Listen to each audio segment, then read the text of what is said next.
Então tá, atenção, gravando é seu. Olá, eu sou a Gabriela Canguçu, mãe de 2 filhos e treinadora do Mamãe Sarada. Nesse vídeo eu vou contar um pouquinho sobre a minha segunda gravidez, que foi uma gravidez de risco, como eu superei todas essas dificuldades e contar um pouquinho como que eu cheguei hoje na melhor forma da minha vida.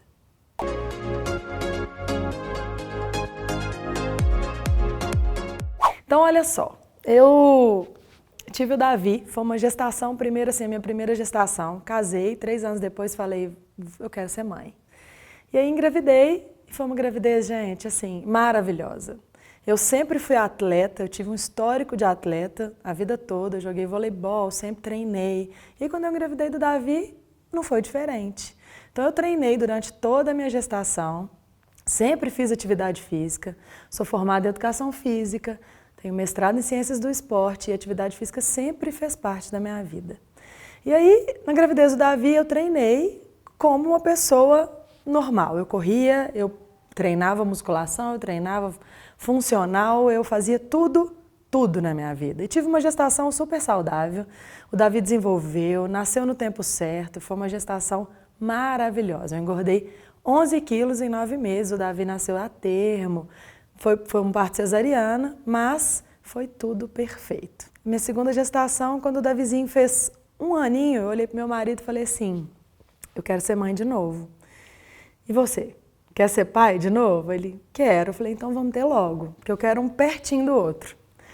E aí, eu já tinha perdido os quilos a mais da gestação do Davi, já tinha voltado a treinar, já estava amamentei o Davi quase 1 ano. Quando o Davi fez 1 ano, eu tirei o Davi do peito. Foi uma fase muito boa, assim, que eu pude curtir o Davi muito, que eu amamentei muito. E aí, quando o Davi fez 1 aninho, eu falei, agora eu vou parar de tomar remédio de novo e vou ter minha segunda filha, né? Falando segunda filha, porque foi a Juju que veio. Eu ainda não sabia nesse tempo quem vinha. E eu falei, eu quero um segundo filho. E aí, meu marido falou, agora é uma menina, porque eu sei que eu vou ter um casal. Eu falei, gente, como que você pode? Não fala assim não, que você vai ficar frustrada. Depois vem outro menino, ele falou assim, não, vai ser uma menina. E aí, 2 meses depois eu estava grávida. E aí a gente fez todos os ultrassons e acompanhamos tudo certinho. E até então estava tudo ótimo, até a 10ª semana de gestação. A gente ainda não sabia o sexo, a gente estava muito feliz com o segundo filho.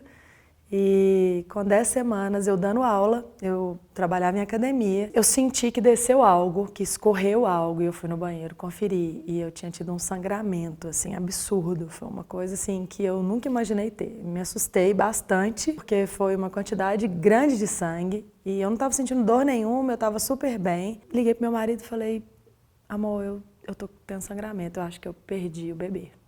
E eu tinha certeza naquele momento que eu tinha perdido a Júlia. E aí a gente falou, então vamos para o hospital, vamos ver o que está acontecendo. E o sangramento, gente, era como se fosse assim, era absorvente noturno, não conseguia controlar o meu sangramento. Era uma coisa absurda. E aí a gente chegou no hospital e eu olhei para a secretária e falei, eu preciso fazer um ultrassom de urgência, porque eu preciso de ver o que está acontecendo. O dia do meu sangramento foi no dia do meu aniversário e no hospital que eu nasci.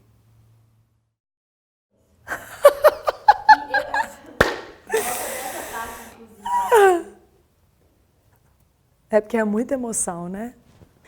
E aí, Deus cuida de tudo. Chegou um médico muito atencioso e ele falou, o que está acontecendo, minha filha? Eu falei, eu preciso fazer um ultrassom. Estou preocupada, estou sangrando muito, eu tô com 10 semanas de gestação e eu acho que eu perdi minha filha. Ele olhou para mim e falou assim, sangramento não é sinônimo de aborto. Então calma, porque a gente precisa de entender o que está acontecendo. E meu marido o tempo inteiro tranquilo, me acalmando e eu estava confiando de que Deus estava no controle e que as coisas iam se resolver da melhor forma, mas eu sabia do risco que eu estava correndo naquele momento. E aí a gente entrou na sala de ultrassom e o médico falou, vamos ver como que está esse bebê aí. E aí ele começou a fazer ultrassom, gente, e o bebê simplesmente perfeito, desenvolvendo normalmente, como se nada tivesse acontecido. E a gente não estava entendendo por que aquele sangramento estava acontecendo. Na verdade, eles estavam acreditando que estava tendo um sangramentozinho entre o útero e a placenta. E não dava para cauterizar ou para chegar nada para cauterizar até ali. Então, esse sangramento, ele ia continuar. Desde que o bebê estivesse bem e desenvolvendo, a coisa poderia continuar. Esse sangramento a gente não teria o que fazer. Até então, estava uma coisa bem controlada. Comecei a fazer ultrassom a cada 15 dias para ver como estava esse sangramento. Gente, eu continuei sangrando todos os dias. Então, assim, eu não conseguia trabalhar mais, eu não conseguia treinar mais, então eu tive que ficar totalmente de repouso, porque eu estava sangrando, e eu não podia mais ficar carregando o Davi, que estava, imagina, com 1 aninho e pouco, era um bebê, eu não podia ficar carregando ele tanto no colo mais, eu não podia treinar mais, e aí eu fui ficar de repouso, e fui ganhando peso e tal. E aí o tempo foi passando, eu sangrando todos os dias, sangrei da 10ª semana à 25ª semana. Eu sangrei a minha gestação inteira. Ninguém entendia o que significava aquilo, o médico falou, ó, Gabi, o desenvolvimento tá normal da Júlia. Nesse meio tempo a gente descobriu que era a Juju, que era uma menina, e a gente ficou muito feliz. Meu marido falou que ele só confirmou, que ele já sabia. Mas aí a gente viu que, gente, mulher, né? Mulher sempre é mais resistente, mais forte, né? Por isso que ela aguentou no tranco esse sangramento todo e continuou desenvolvendo. Mas aí com 25 semanas, não satisfeito, gente, com isso tudo que estava acontecendo, com esse sangramento todo, eu colocava absorvente noturno, não segurava. Teve um dia, gente, que foi tão desesperador que eu sentei no vaso e caiu uma placa de sangue dentro de mim, desse tamanho. E eu enfiei a mão lá dentro, porque eu tinha certeza que era a Júlia ali dentro daquele vaso. E eu comecei a apertar a placa de sangue para ver se ela estava ali dentro. Foi uma coisa assim, que eu nunca esqueço essa situação, sabe? Foi algo que marcou assim, a minha vida. E aí, com 25 semanas, eu deitei, dormi e falei assim, cara... E eu ligava pro meu médico todo dia, eu falava assim, doutor, tá sangrando muito, eu não sei o que eu faço. Ele falou, Gabi, a gente tá fazendo ultrassom, a Júlia tá bem, tá desenvolvendo. Eu falei, doutor, mas eu tô sangrando demais, tem que ter uma explicação. Ele falou, Gabi, não temos o que fazer. E a gente ia acompanhando o crescimento da Júlia, o desenvolvimento, se ela estava ganhando peso ou se não estava, e a coisa foi acontecendo. Na 25ª semana, eu sangrando há 15 semanas, eu dormi e acordei de manhã e vi que o meu absorvente não tinha sangue. Tinha um outro líquido. E aí eu cheirei e falei, cara, isso não é sangue, é líquido amniótico. Eu tinha certeza que era líquido amniótico. Quem já estourou bolsa, que já sabe o que é o líquido amniótico, sabe do que eu estou falando. É aquele cheiro peculiar do líquido amniótico. E aí eu cheirei aquele líquido e falei com meu marido, a minha bolsa estourou. Gente, 25 semanas, a mãe sabe o que representa. A Júlia estava com 800 gramas. Ela era desse tamanho. Tinha 5 meses. Então, assim, é algo que você fala, não vai sobreviver. É algo que é impossível sobreviver. E aí eu falei com meu marido, eu preciso de fazer ultrassom, eu preciso de ver o que está acontecendo, porque eu estou perdendo líquido amniótico. Eu tinha certeza que eu estava perdendo líquido amniótico. Aí fiz o ultrassom. Quando o médico colocou o ultrassom aqui, que ele começou a fazer o ultrassom, eu não tinha líquido amniótico. A Júlia estava com o útero colabado no rostinho dela, assim, encostava no rosto dela o útero, assim. Não tinha água ali entre ela e o útero. O cordão umbilical podia colabar a qualquer momento, ela podia não ter irrigação e eu podia perder minha filha a qualquer momento. E aí meu médico, conversando com o médico do ultrassom, os dois conversaram e falaram, a gente tem que internar ela. Gente, e aí vai a Gabriela para o hospital. Fui sem roupa, sem mala, sem nada, com o Davi com 1 aninho e 8 meses. Na época, e foi uma coisa assim muito traumática para mim, porque imagina eu, uma professora de educação física que treinava todos os dias, que se movimentava todos os dias, com um bebê em casa, e eu ter que ficar presa num quarto, 4 paredes, de repouso, bebendo 6 litros de água por dia, gente, é algo surreal. Eu não conseguia ver água na minha frente mais, que eu fazia vômito, de tanta água que eu bebia, porque eu tinha que manter uma quantidade de líquido amniótico mínima dentro do meu útero para a Juju sobreviver.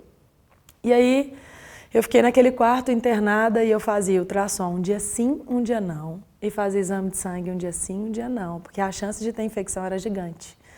Então assim, como a minha bolsa estava rompida, aquela películazinha ali do útero que protegia o bebê estava aberta. Então qualquer bactéria poderia entrar ali a qualquer momento. E a Juju, o cordão podia se fechar e colabar e a qualquer momento, podia fazer ultrassom agora.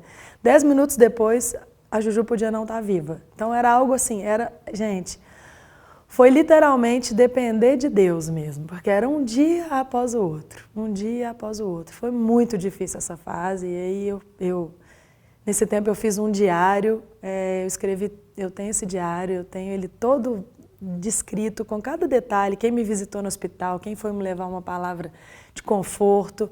Os dias que o Davi dormia lá comigo, eu ficava feliz, eu me sentia culpada porque eu estava ali cuidando de um filho, e o outro estava em casa, sabe? Então era algo assim para mim muito difícil. Ele ficou na escolinha o dia todo, minha mãe cuidou dele. Foi um momento muito muito triste assim para mim, mas ao mesmo tempo muito feliz porque eu via que Deus estava cuidando de tudo, sabe? Eu até me emociono quando eu lembro dessas coisas porque foi um momento muito difícil mesmo. E aí era um dia após o outro. Cada dia que eu ia fazer ultrassom eu falava: a Júlia tá bem, tá desenvolvendo, tá bem. E aí foi passando o tempo. E aí o Davi ia lá, dormia comigo e tal, era muito legal. E aí era um bebê, né? Um bebezão. E aí deitava comigo no hospital, dormia comigo, e no outro dia ele ia, eu ligava para a escola e falava: como que o Davi está na escola? Ele mudou o comportamento, não mudou? Porque, gente, não é um filho só, né? Eram 2.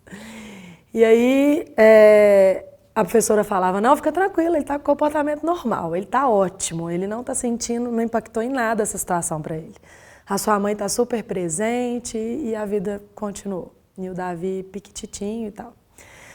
E aí, ainda assim, eu fazendo ultrassom um dia sim, um dia não, e os médicos do ultrassom super descrentes e falavam assim: nossa, é melhor você fazer esse parto logo, é muito arriscado essa menina ficar aí mais um dia e tal. E o meu médico, gente, tão confiante, ele falava: Gabi, nós vamos segurar mais uma semana, nós vamos segurar. E a gente foi segurando. E aí eu fiquei internada 18 dias. Eu ainda estava perdendo o líquido amniótico, o médico do alto risco queria fazer o parto de qualquer jeito quando eu cheguei lá. Meu médico bateu o pé e falou: nós não vamos fazer o parto, nós vamos segurar, porque a Júlia está bem, está desenvolvendo. Você não teve nenhuma infecção e nós vamos segurar a Júlia aí mais um tempo. E a Júlia desenvolvendo normal, fazia ultrassom, a Júlia crescendo, engordando e tudo mais. E aí o médico do alto risco, que também era corredor, que também era atleta, foi muito legal, porque a gente teve várias coisas em comum. E ele falou assim: Gabi, você é muito disciplinada, eu vou deixar você voltar para casa. Pelo alto risco eu não poderia deixar, mas eu vou deixar você ir para casa para ficar com o Davi. E aí eu fiquei 18 dias no hospital e voltei para casa. E fiquei mais um mês e pouco em casa, no mesmo esquema, fazendo ultrassom um dia sim, um dia não. Eu tinha que ir lá no hospital um dia sim, um dia não, e fazendo exame de sangue um dia sim, um dia não. Esse controle era sempre feito dessa forma, porque a gente tinha que ver se a Júlia estava bem mesmo, de um dia para o outro, quase, né? Entre 48 horas, mais ou menos. E aí eu fui para casa e aí com 32 semanas eu fui fazer meu ultrassom, meu médico falou: Gabi, a Júlia já está com 2 quilos e pouco. Eu acho que a gente pode marcar esse parto. E ele falou assim: vamos marcar, isso era num sábado, vamos marcar para segunda-feira, no dia 31 de outubro. Sábado, dormi, no domingo, na segunda estava marcado o parto. E de domingo para segunda, na madrugada, eu entro em trabalho de parto. Logo na madrugada do dia que estava marcado o meu parto. E eu comecei a entrar em trabalho de parto, a Júlia estava encaixada e eu tendo contração de 5 minutos, e eu não poderia ter a Júlia de parto normal, porque eu não tinha líquido amniótico e o parto era muito de risco, então a gente tinha que fazer outra cesárea. E aí eu liguei para o meu médico e falei: estou em trabalho de parto, a Júlia vai nascer. Ele falou: então vamos para o hospital, vai para o hospital correndo que eu vou te encontrar lá e a gente vai fazer esse parto. Isso de manhã. Me deram soro para diminuir um pouquinho a contração. E eu tendo contração, cheguei lá com quase 3 centímetros de dilatação. Eu já estava com uma dilatação grande e não poderia ter ela com parto normal. E aí me colocaram lá, começaram a me dar soro, as contrações foram diminuindo, eu fui para a sala de parto. E aí eu tive a Juju. E aí meu médico falou: Gabriela, ela estava tão encaixada que foi difícil de desencaixar ela do seu quadril, assim, de tão pronta que ela estava para nascer. E a Juju nasceu gordinha, linda, perfeita, chorando horrores, berrando. Meu médico olhou e falou: acho que essa menina não vai ficar nem na UTI, eu acho que ela vai direto para casa, porque ela está muito boa, né? Mas ainda assim, gente, a Juju teve que ir para a UTI porque ela estava com um pouquinho de dificuldade para respirar, apesar de eu ter tomado todos os medicamentos para maturar pulmão. E aí, gente, foi mais uma fase da minha vida que eu falo que mãe de UTI é uma mãe diferente, sabe? É bem diferente, é um lugar, assim, que a gente pôde aprender muito, amadurecer muito. A Júlia não teve nenhuma sequela. Ela foi entubada 24 horas e usou o CPAP, que é a maquininha de respiração, durante mais 24 horas. Ela ficou 9 dias na UTI. E os outros 7 dias ela não estava sem nenhum aparelho para respirar, só com a sondinha para ela se alimentar, porque ela não tinha idade para mamar ainda, para sugar. Então ela tinha que fazer 34 semanas para sugar, ela nasceu de 33 semanas. Eu fiquei 3 dias no hospital e aí meu médico falou, vou tentar te segurar mais um dia aqui para você ficar com ela próxima dela, porque ela estava na UTI, mas eu tinha que ao mesmo tempo voltar, porque eu tinha que ficar com o Davi. E foi uma fase complicada, e aí eu falava, ótimo, eu vou ficar 12 horas na UTI e 12 horas com o Davi. E assim foram os meus dias, os meus 7 dias ou 6 dias para frente. Então eu via de manhã para a UTI, ficava com a Juju de 10 às 10, voltava para casa, ficava com o Davi, mandava ele para a escolinha e voltava para a UTI. Então eu ficava na UTI o dia todo. A Juju não teve sequela, não teve nenhum problema assim, grave. Ela simplesmente teve a dificuldade de um prematuro normal. E aí quando a Juju fez 5 dias, eu falei, doutora, eu quero colocar ela no meu peito, eu quero que ela mame. Tô aguentando mais tirar esse leite na mão. Era doloroso, não tinha máquina para tirar leite nem nada. E aí, com 5 dias eu falei, eu quero pôr essa menina no meu peito. Peguei ela e pus ela no meu peito com a sondinha e aí ela mamou. Foi muito bonitinho. E aí ela mamou. E aí com 9 dias a gente viu que a Juju já estava sem nenhum risco, ela estava ótima, já estava com 2 quilos e tanto já tinha ganhado peso. E cada dia era uma vitória, cada coisa que ela fazia, o que ela tirava um tubinho, o que ela tirava um aparelho, era uma vitória, sabe? Era muito, muito legal. E aí o médico falou, Gabi, nós vamos liberar ela. E aí liberou a Juju para casa e eu pude levar, porque eu falo que mãe que fica na UTI, o bebê nasce realmente quando ele sai da UTI e vai para casa, sabe? Quando a gente pode sair com ele no colo, levar ele para casa, e a gente teve só histórias felizes com a Júlia a partir disso. Eu sei que contar essa história me faz recordar muitos momentos que uns não foram tão bons. Você fala desse trem, você chora, é fogo, né? A gente... Parece que é triste pra caramba, mas hoje eu não vejo mais, sabe? Com tristeza. É lindo, é bonito. Hoje eu não tenho tristeza pra falar. Tá, então vai. Então, atenção, valendo. Então, parece que essa situação toda que eu contei é uma situação de muita tristeza, né? De muita situação ruim e tal. E eu falo que eu pude tirar muitas coisas boas disso. A gente pôde aprender, assim, a ser uma família muito mais unida, acreditar, ter esperança, de saber que é Deus que cuida de nós mesmo. E hoje a Júlia é uma menina linda, perfeita, saudável, atleta de ginástica artística. Então, assim, a Júlia não teve... Está alto, esse eu saí. O mais legal disso tudo é saber que a gente é capaz de passar por muitas coisas que a gente nunca imaginou viver, sabe? E eu não vejo isso como uma história triste, eu vejo como parte da minha vida que eu tinha que passar e que eu aprendi muito com isso tudo. E aí, falando hoje de mãe, de maternidade, de corpo de mulher e vendo toda essa história, né, como que aconteceu, como educadora física, como atleta, como que foi para mim isso tudo. Eu falo que como pessoa, como ser humano, foi algo que teve muito ensinamento, sabe? Foi algo que eu vou levar para o resto da minha vida. E eu tirei foto e escrevi sobre cada momento para que a Júlia possa também vivenciar isso tudo, porque eu quero que ela saiba de cada detalhe dessa história dela, da vida dela. Mas falando hoje como atleta, como que foi isso depois, Gabi? E aí, depois desse parto que você ficou a gravidez toda parada, como que foi para você não poder se movimentar, não poder se mexer e ganhar peso com isso tudo? E é claro que isso foi o que eu menos preocupei, mas é muito legal falar disso agora, porque muitas mães falam, eu não pude fazer nada, eu tive uma gravidez de risco, como que eu faço agora? Então, gente, eu ganhei 14 quilos em 7 meses. Se eu tivesse ido até os 9, eu iria ganhar provavelmente próximo de 20 quilos. Muitas mães chegaram a isso. E aí, quando eu me vi no pós-parto, parada, sem fazer exercício nenhum durante toda a gestação, com 14 quilos a mais, eu falei, gente, eu preciso de fazer algo para perder todo esse peso, para voltar ativa, para voltar ao corpo que eu sempre tive, a vida ativa que eu sempre tive. Eu falei, eu preciso fazer algo que eu possa mudar o meu corpo, mudar a minha saúde, voltar à vida que eu tinha e ainda poder estar perto dos meus filhos. Então eu falei, então vamos ver o que eu vou fazer agora. E eu comecei a criar exercícios que eu pudesse fazer em casa, com eles do lado, para que eu pudesse voltar ativa e ter a vida que eu tinha antes, né? De cuidar do meu corpo, de cuidar da minha saúde. E eu comecei a montar exercícios que eu pudesse fazer só com o peso do meu corpo, que eu pudesse fazer rápido, porque eu não tinha tempo com 2 meninos, que era uma loucura, porque eram 2 bebês, uma prematura e um de 1 ano e 10 meses. Então era assim, uma vida muito, muito louca. E aí eu comecei a treinar em casa e consegui perder esses 14 quilos e fiquei melhor do que antes da minha gravidez.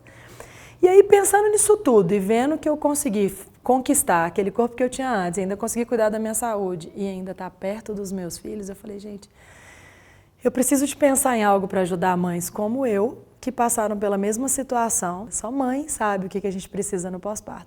E aí eu criei uma Mãe Sarada, que é um programa especialista em mães, que a mãe pode fazer em casa, do lado dos filhos, a qualquer hora, ou em qualquer lugar que ela tiver, ela pode acessar e fazer só com o peso do corpo dela. E ainda ter resultado maravilhoso, como eu tive, como milhares de mães tiveram, de transformar o seu corpo e transformar a sua vida só em 14 minutos. 14 minutos, gente. Pode isso? Pode. Porque funcionou comigo e funcionou com milhares de mães. E você pode ter sua autoestima, seu corpo e sua saúde de volta com uma Mãe Sarada. Para quem não conhece uma Mãe Sarada ainda, acesse mamãesarada.com. Lá tem todas as informações, vai tirar todas as suas dúvidas sobre o programa. Eu tenho certeza que você vai adorar. E ainda, olha só, gente, que coisa mais interessante. Muitas pessoas falam, e se eu não me adaptar com os treinos? E se eu não gostar? Como que eu faço? Gente, você pode experimentar por 30 dias. E se você não se adaptar ou não gostar dos treinos, por algum motivo, a gente devolve seu dinheiro de volta.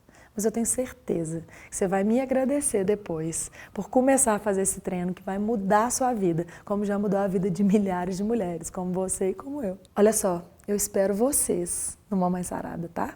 Beijo!